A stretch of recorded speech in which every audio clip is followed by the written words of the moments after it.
What is Thanksgiving?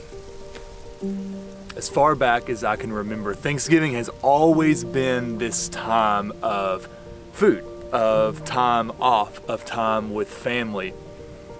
But this year it struck a little bit of a different chord. You see, this past year there's been a ton of things that have happened that have really caused me to stop and think about what exactly it is when we say that we're giving thanks. And I think that's where the rub is for me. Like, in the grand scheme of life, what is Thanksgiving if it's not actually giving thanks? Now, I don't know where you're at about the actual holiday itself, whether you like it or you hate it. I think the reality exists for all of us that we're forced to reckon with what is the posture of our heart.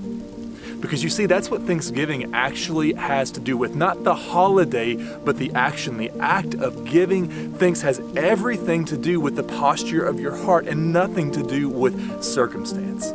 You see, so many of us, I think, settle for living in this act of giving thanks when only the situations are good. But I know for a fact, a friend of mine who calls me his brother lost a child this year, and in the midst of his despair still said the words to me, I give thanks.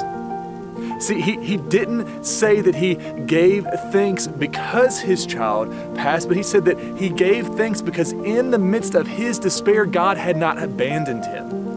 He knows that deep down in his brain that travels into his soul, that the reality is that no matter the situation, he knows that God has a reputation of taking the broken and making it whole, of taking the sick and making it healed.